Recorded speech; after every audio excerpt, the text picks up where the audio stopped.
এই মাসে আল্লাহ সুবহানাহু ওয়া তাআলা তার কালাম পবিত্র কোরআন মাজিদ তার হাবিবের উপরে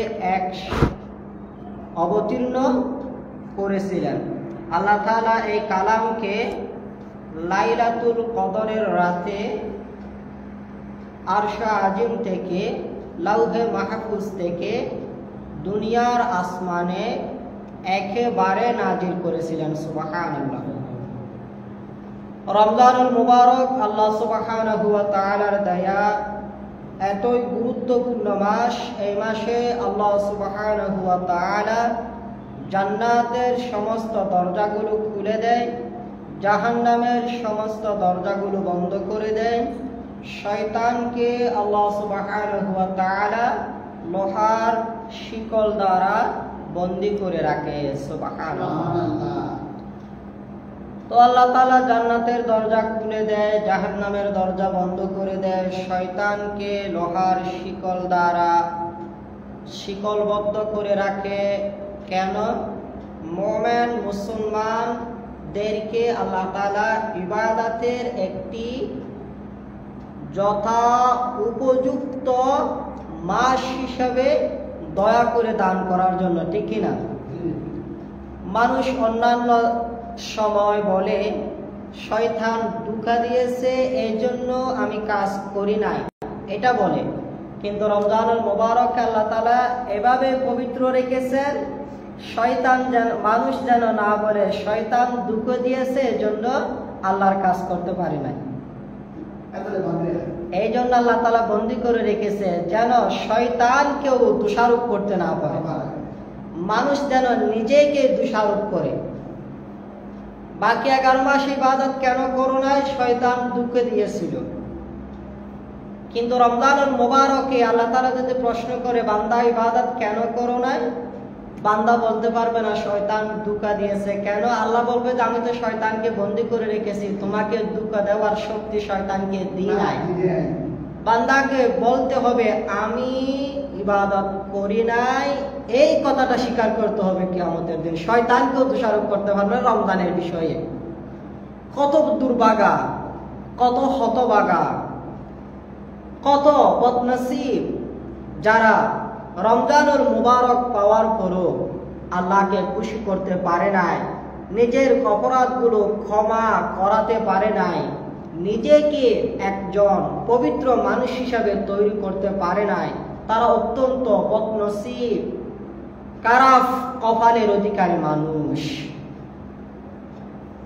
হযরতে জিবরিল আমিন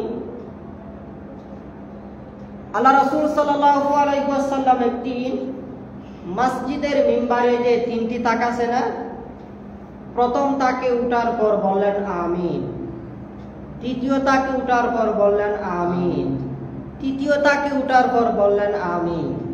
সাহাবারা অবাক হয়ে গেলেন। 11 মাস আল্লাহ সুবহানাহু ওয়া তাআলা রাসূল প্রতি জুমায় এই মিম্বারে দাঁড়িয়ে খুতবা দিয়েছে, কিন্তু কখনো তো আমিন আমিন আমিন বলে নাই। আজকে হঠাৎ কেন আমিন বললেন? নতুন কোন ওহী আসছে কিনা জানার ইচ্ছা জাগলো। সাহাবারা দুমা শেষে আল্লাহর হাবিবকে ধরলেন, ইয়া রাসূলুল্লাহ ওয়া ইয়া হাবিবাল্লাহ, আজ থেকে আগামীতে আমরা কি যে কোনো জুমার নামাজ আদায় করার জন্য যখন দাঁড়াবো, খুতবা যখন দিব, তখন কি আমরা এভাবে প্রথম তাকে পা রেখে আমিন বলবো, দ্বিতীয় তাকে পা রেখে কি আমিন বলবো, তৃতীয় তাকে পা রেখে কি আমিন বলবো? নতুন কোন আপনার নিকট ওহী এসেছে কিনা? আল্লাহর হাবিব বললেন, না, আমি প্রথম তাকে যখন উঠলাম তখন জিবরিল আমিন বলছিল যে ওই বান্দা বড়ই হতভাগা, ওই বান্দা ধ্বংস হোক যে বান্দা রমজান পাওয়ার পরও নিজের গুনাহগুলোকে ক্ষমা করতে পারে নাই। এই কথাতে জিবরিল আমিন বলেছে, আমি মুহাম্মদের সমর্থন করে আমিন বলেছি। দ্বিতীয় থাকে যে আল্লাহর গোলাম আল্লাহর হাবিব সাল্লাল্লাহু আলাইহি ওয়াসাল্লামের পবিত্র নাম মুবারক শুনবে আর দরুদ পড়বে না, ওই ব্যক্তির উপর আল্লাহর অভিশাপ। জিবরিল আমিন বলেছে, আমিও সমর্থন করে আমিন বলেছি। তৃতীয় তৃতীয় তাকে উঠে আমিন বলেছি। আর ওই ব্যক্তির উপর আল্লাহর অভিশাপ, যে ব্যক্তি মা বাবাকে ফেলো, নিজে জান্নাত কামাই করতে পারলো না, ওই ব্যক্তির উপর আল্লাহর অভিশাপ, জিবরিলের অভিশাপ। আমিও সমর্থন করে আমিন বলেছি। অর্থাৎ এই তিন প্রকার মানুষের উপর আমি মুহাম্মদ সাল্লাল্লাহু আলাইহি ওয়াসাল্লামের অভিশাপ, এই তিন শ্রেণীর মানুষের উপর জিবরিলের অভিশাপ, এই তিন শ্রেণীর মানুষের উপর আল্লাহর অভিশাপ। রমজানুল মুবারক আমরা যারা পেয়েছি, পাবো ইনশাআল্লাহ, তারা যদি আমাদেরকে আমাদের গুনাহগুলোকে ক্ষমা করাইয়ে আল্লাহর প্রিয় বান্দাতে পরিণত করতে না পারি, রমজান যেভাবে আসবে ঠিক সেভাবে চলে যায়, আমি রমজানের আগেও যেভাবে ছিলাম সেভাবে থাকি, তাহলে বুঝতে হবে আমার মতো বদকপালওয়ালা, আমার মতো বদনসিবওয়ালা, আমার মতো বাঙ্গা কপালের অধিকারী আল্লাহর জমিনে আর কেউ নাই, শুধু আমি। ঠিক না? এই জন্য আমি বলবো, অনেক অপরাধ করেছি, অনেক পাপ করেছি, অনেক অন্যায় করেছি, যা করেছি আল্লাহ আছে, আমিও জীবিত আছি। আল্লাহ আছে, আমি জীবিত আছে মানে আমার তাওবার দরজা খোলা আছে। রব বলেন, বান্দা যতদিন তোমার কাছে মালাকুল মাউত যায় নাই, যতক্ষণ তোমার সর্বশেষ নিঃশ্বাস আসে নাই, কিংবা তুমি যতক্ষণ তোমার সর্বশেষ নিঃশ্বাস পর্যন্ত পৌঁছো নাই, ততক্ষণ তোমার তাওবার দরজা খোলা আছে। তুমি পাপ করেছো, তোমার পাপের পরিমাণ আমার আল্লাহর দয়ার পরিমাণের তুলনায় কিছুই নয়। তুমি 60 বছর অপরাধ করেছো, তোমার অপরাধের পরিমাণ যদি পাহাড় পরিমাণ হয়, আমার দয়া পাহাড়ের সেই অনেক অনেক বড়।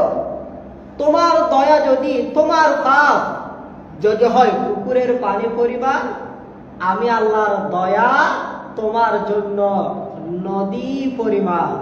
তোমার পাপ যদি হয় নদী পরিমাণ, আমি আল্লাহর দয়া তোমার জন্য সাগর পরিমাণ। তোমার পাপ যদি হয় সাগর পরিমাণ, আমি আল্লাহর দয়া তোমার জন্য মহাসাগর পরিমাণ। তোমার পাপ যদি হয় দুনিয়া পরিমাণ, তোমার জন্য আমার দয়া হবে আসমান পরিমাণ। বান্দা তুমি পাপ করে কখনো আমার দয়াকে ছাড়িয়ে যেতে পারবে না। শুধু তোমাকে বলতে হচ্ছে, আল্লাহ আমি পাপ করেছি, আমি ভুল করেছি, আমি বুঝতে পেরেছি, আমি তোমার গোলাম, তুমি ক্ষমা না করলে কে করবে, কার কাছে যাব? সূর্যের আলো তো তুমি দিচ্ছ আল্লাহ, এখনো হায়াতে বাঁচিয়ে তো তুমি রেখেছো, তুমি মাফ না করলে কে করবে? আল্লাহ এতদিন তোমাকে ডাকি নাই, ভুল করেছি, বুঝতে পেরেছি, আর যতদিন তুমি বাঁচিয়ে রাখবে ওয়াদা করতেছি তোমাকে ডাকবো, তোমার আদেশ মানবো। তুমি দয়া করে আমার বিগত দিনের পাপগুলো ক্ষমা করে দাও, আমি ভবিষ্যতে তোমার ভালো কাজ করব, তুমি আমাকে শক্তি দাও। এই কথাটার নাম হলো তাওবা। তো বান্দা যখন অপরাধ করার পর আল্লাহর কাছে অপরাধ স্বীকার করে ফিরে এসে বান্দা বলে যে শুধু আল্লাহ আমাকে ক্ষমা করে দাও, আল্লাহ বলে যে বান্দা তুমি যে বুঝতে পেরে এসেছো, এই জন্য তোমাকে তো ক্ষমা করব। শুধু তা নয়, তোমার বিগত দিনের অপরাধগুলো ক্ষমা করে জায়গাগুলো খালি রাখবো না, এখানে সওয়াব দিয়ে পরিপূর্ণ করে দেব। সুবহানাল্লাহ, সুবহানাল্লাহ। আল্লাহ তাআলাকে বুঝতে পেরেছি আমরা, এটাই আল্লাহ। আপনার পকেটে 10,000 টাকা আছে, আপনি আপনার ছেলেকে বলেছেন, বাবা আমি কাজ করতেছি, অমুক ব্যক্তিকে আমার ওই পকেট থেকে 10,000 টাকা গুলো দিয়ে দাও। আপনার ছেলে যখন আপনার পকেট থেকে 10,000 টাকা দিয়ে দিয়েছে, এখন আপনার পকেটে আর কিছু নাই, খালি টিকিরা। আল্লাহ বলেন, বান্দা তোমার 60 বছর জীবনীতে সব পাপগুলো যখন মুছে ফেলেছি, খালি আমি খালি রাখবো না। খালি রাখা এটা আমার শান নয়, আমার মান নয়, আমার প্রভুর বৈশিষ্ট্য নয়। তোমার পাপগুলো ক্ষমা করে দিয়ে তোমার পুরা জিন্দেগিটা আমি সওয়াব দ্বারা পরিপূর্ণ করে দেব। সুবহানাল্লাহ। এটাই হলো রবের, এটাই রবের পরিচয়। রব আল্লাহ এটাকে বলে। সুবহানাল্লাহ।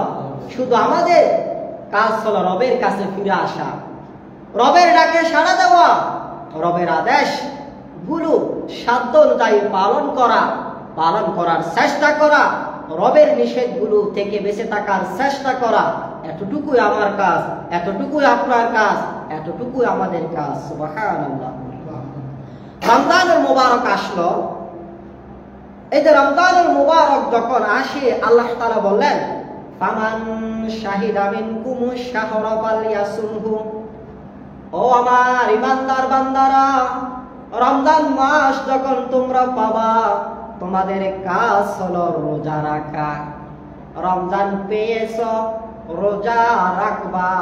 রমজান এসেছে, রোজা রাখবা। রমজানে তুমি পৌঁছেছো, রোজা রাখবা। রমজান অর্থাৎ রোজা। মুমিন বান্দাগণ রমজান মাসে রোজা রাখবে। যে আল্লাহর গোলাম সুস্থ আছে, রোজা রাখার সামর্থ্য আছে, এরপর রমজানে রোজা রাখে না, ওই আল্লাহর গোলাম আল্লাহর আদালতে মুমিন মুসলমান হিসাবে দাঁড়াতে পারবে না। অনেক আল্লাহর গোলাম আছে, অনেক অজুহাত দিয়ে তার আল্লাহর আদেশ রোজা রাখে না, ঠিক কিনা? যে আল্লাহর গোলাম রমজান মাসে রোজা রাখে না, ওই আল্লাহর গোলাম আল্লাহর জাহান্নাম থেকে রক্ষা পাবে না।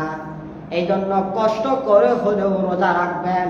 রোজা যদি রাখতে পারেন, আল্লাহ তাআলার হাবিব বলেন, as-sawmu li wa ana ajzi bihi, as-sawmu li wa ana ujza bihi।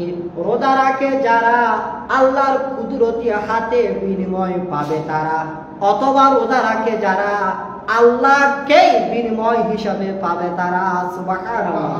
রোজার বিনিময় আল্লাহ তাআলা কোন ফেরেশতাদের মাধ্যমে দেবে না, কোন নবী রাসূলের মাধ্যমে দেবে না। রোজার বিনিময়ে দেবে রোজাদারকে আল্লাহ তাআলা সরাসরি নিজের হাতে। সুবহানাল্লাহ। দেখেন, আজ থেকে কয়েক মাস আগে আমরা দেখেছি আনোয়ারা একটা টানেল খুলছে না? এটা যেদিন উদ্বোধন করবে, বাংলাদেশের তৎকালীন সময়ের প্রধানমন্ত্রী এটা উদ্বোধন করছিলেন।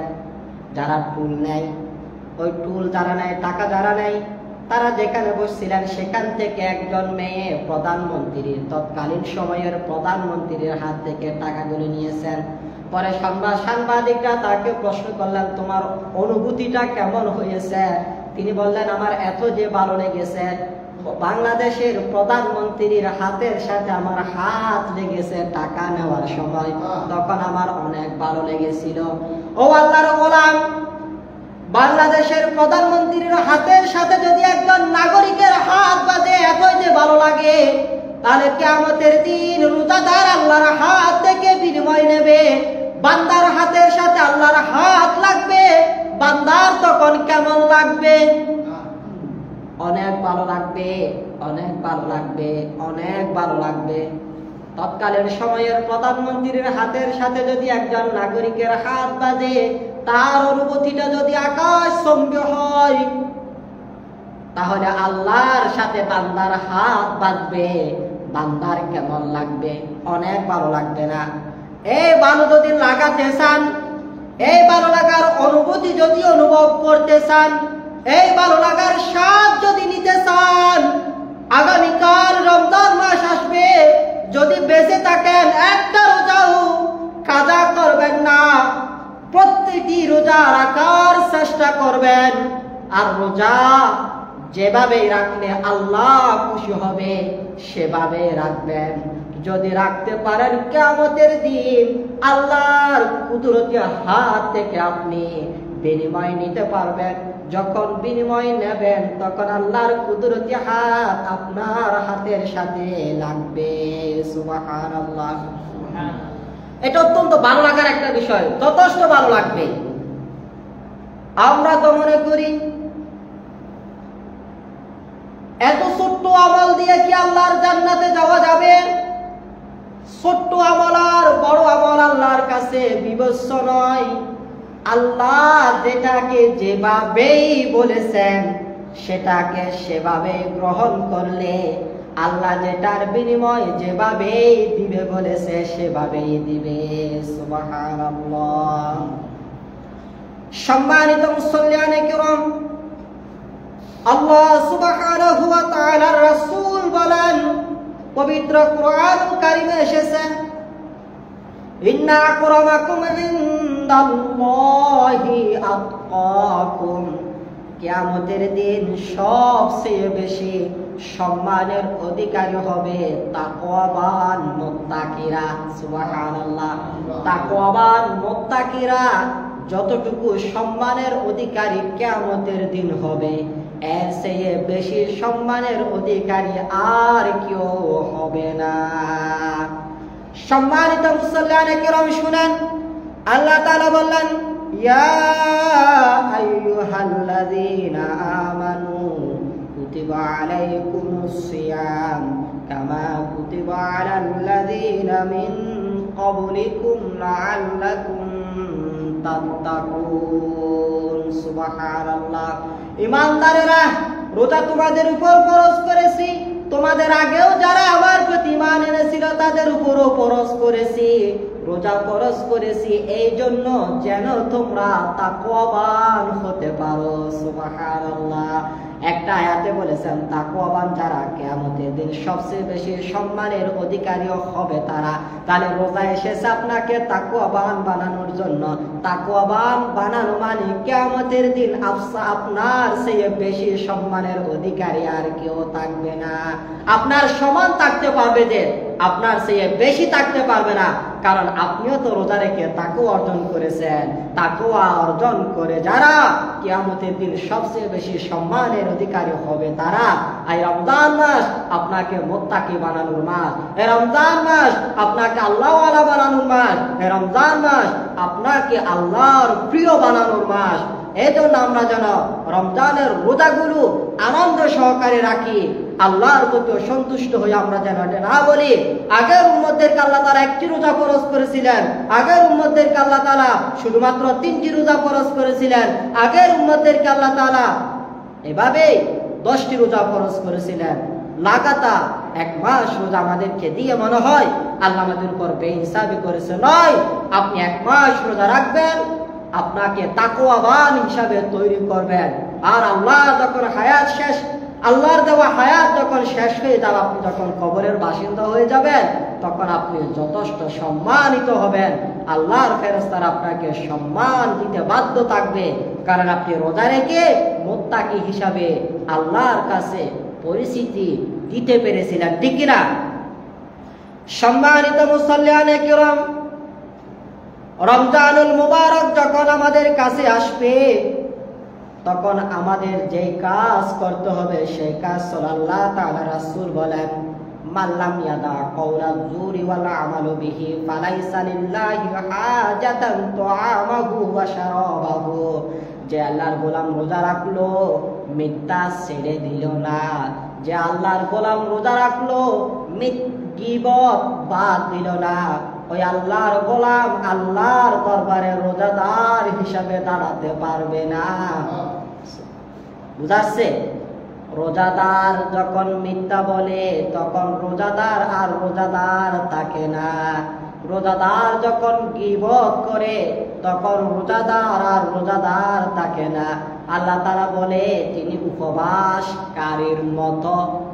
অনেক মানুষ নাই, খেতে পারে না, অথবা আছে আল্লাহর দরবারে দাঁড়াতে পারবে। শরীফে এসেছে, বান্দা যখন মিথ্যা বলে তখন বান্দার নিকট থেকে রহমতের ফেরেশতা 2 মাইল দূরে গিয়ে অবস্থান করে। কারণ মিথ্যা এটা এতই যে দুর্গন্ধ, ওই দুর্গন্ধ ফেরেশতারা বরদাস্ত করতে পারে না। মিথ্যার দুর্গন্ধ কমসে কম ব্যক্তি থেকে 2 মাইল দূরে পর্যন্ত ছড়িয়ে যায়। এই জন্য রহমতের ফেরেশতা মৃত্যু থেকে কমসে কম 2 মাইল দূরে থাকে।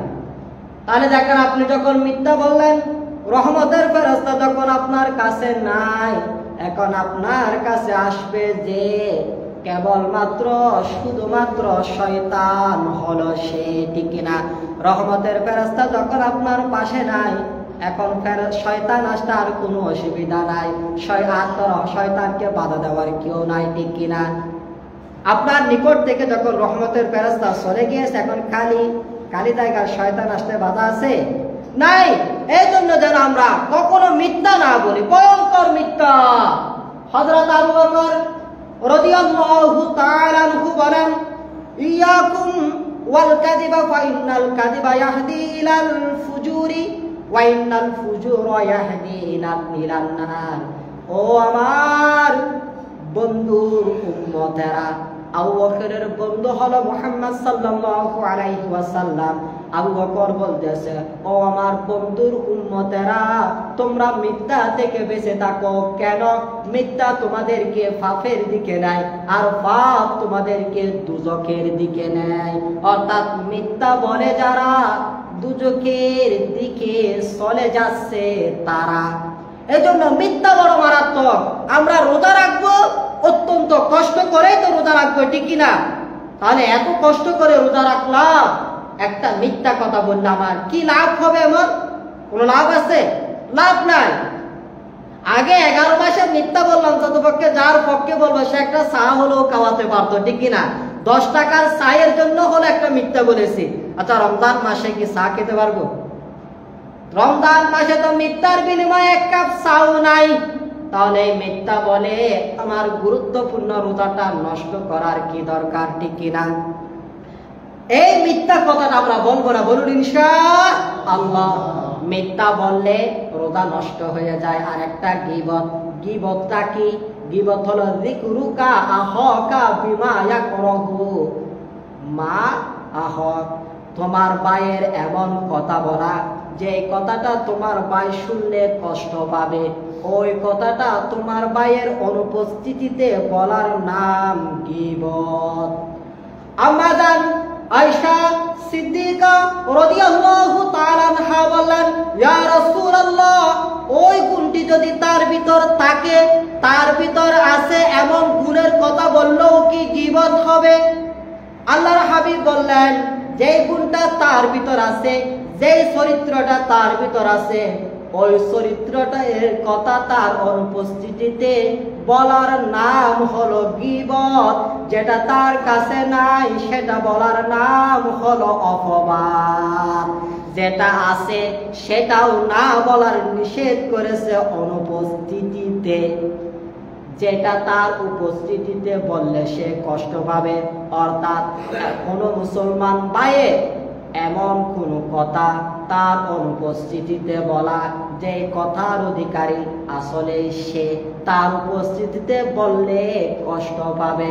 তার এমন দোষের কথা তার অনুপস্থিতিতে বলা, যেটি তার উপস্থিতিতে বললে কষ্ট পাবে, এই কথার নাম হলো গীবত। এই কাজটা যারা করে তাদের রোজা আল্লাহর দরবারে কবুল হবে না, কারণ তারা নিজেকে রোজাদার হিসাবে মাগরিব পর্যন্ত আল্লাহর দরবারে পেশ করতে পারে নাই। সাহারি খেয়েছে, রোজা রেখেছে, সূর্য উঠার পর উঠেছে, এরপর গীবত শুরু করে দিয়েছে, রোজা আর নাই, কারণ সে গীবত করে রোজা নষ্ট করে দিয়েছে, ঠিক না? এই জন্য গীবত করা যাবে না। বড় মারাত্মক গীবত, বড় মারাত্মক মিথ্যা। আমরা যেন রোজা রেখে গীবত না করি, আমরা যেন রোজা রেখে মিথ্যা না বলি। রোজা রাখলেন যদি গীবত করেন, রোজা রাখলেন যদি মিথ্যা বলেন, আপনার রোজা আল্লাহর দরবারে গ্রহণযোগ্য হবে না। আপনি কিয়ামতের দিন রোজাদারদের কাতারে দাঁড়াতে পারবেন না, আপনাকে দাঁড়াতে হবে বেরোজাদার যারা তাদের কাতারে, ঠিক না? এই জন্য আমরা যেন ইনশাআল্লাহ যথাযথ সম্মান দিয়ে রমজানের রোজাগুলো রাখতে পারি। এই তো আল্লাহর কাছে কামনা করব, এই শক্তি আল্লাহর কাছে কামনা করব, এই তৌফিক আল্লাহর কাছে কামনা করব। আর নিজেরাই সচেষ্ট থাকবো, নিজেরাই সতর্ক থাকবো, নিজেরাই চেষ্টা অব্যাহত রাখবো যেন রোজার মাসকে সম্মান দিতে পারে। রোজাকে সম্মান দিয়ে আমরা বিদায় দিতে পারি। আমরা যদি 11 মাসে যেভাবে ঘরে টিভি চালাতাম, মা বোনদেরকে ব্যবহৃত দেখতাম, রমজান মাসেও যদি আমার ঘরে গান চলে, টিভি চলে, আমার বোনেরা বেপরদায় থাকে, আমার জবানে মিথ্যা থাকে, আমার জবানে গীবত থাকে, এভাবে পাপ যদি রমজানের আগেও যেমন রমজানেও তেমন থাকে, তাহলে বুঝতে হবে আমার সেই বদ কপালওয়ালা, আমার সেই বদ নসিবওয়ালা মানুষ আল্লাহর জমিন আর কেউ নাই। কারণ রমজান পবিত্র পরিবর্তন করার মাস, পরিবর্তন করার মাস আসার পরও যেহেতু আমি পরিবর্তন হচ্ছি না, তাহলে বুঝতে হবে আমার কপাল খারাপ, ঠিক না? রমজান তো এসেছে পরিবর্তন করার জন্য, রমজান পেয়েছি, স্বাভাবিক যাচ্ছে, আমার ভিতর কোনো পরিবর্তন আসে নাই, বুঝতে হবে আমার কপাল ভালো নয়। এই জন্য আমরা যেন পরিবর্তন হওয়ার চেষ্টা করি, রমজানকে যথাযথ সম্মান দেওয়ার চেষ্টা করি। আমরা যেন আল্লাহর কাছে তৌফিক কামনা করি, আমরা তারাবির নামাজ যথাসময়ে আদায় করব, যথা ওয়াক্ত আদায় করব। আমরা যেন কম আদায় করে চলে না যায়। ইচ্ছামতো আমরা যদি ইচ্ছামতো থাকি, তাহলে এগুলো আল্লাহর দরবারে গ্রহণযোগ্য হবে না। আল্লাহ তাআলা রাসূল বলেছেন, হাদিসে এসেছে, অনেক হাদিসে এসেছে, ইখলাস ব্যতীত আমল গ্রহণযোগ্য নয়। আপনার কাছে ইখলাস থাকতে হবে, অর্থাৎ দুনিয়ার কোনো এখানে চিন্তা থাকতে পারবে না। আল্লাহর আদেশ শুধু আল্লাহর সন্তুষ্টির জন্য, আল্লাহর আদেশ শুধু রাসূল সাল্লাল্লাহু আলাইহি ওয়াসাল্লাম যেভাবেই করেছেন সেভাবেই করব। এই নীতিতে, এই আদর্শে আমরা যদি আমাদের ইবাদতগুলো করতে পারি, তাহলে আমরা আল্লাহর দরবারে ইখলাসের সাথে ইবাদত করেছি হিসাবে নিজেকে পরিচয় দিতে পারবো। এভাবে যদি পরিচয় দিতে পারি, তাহলে আমরা সফল, অন্যথায় আমরা ব্যর্থ। আল্লাহ আমাদেরকে তৌফিক দান করুন, বলুন আল্লাহুম্মা আমিন।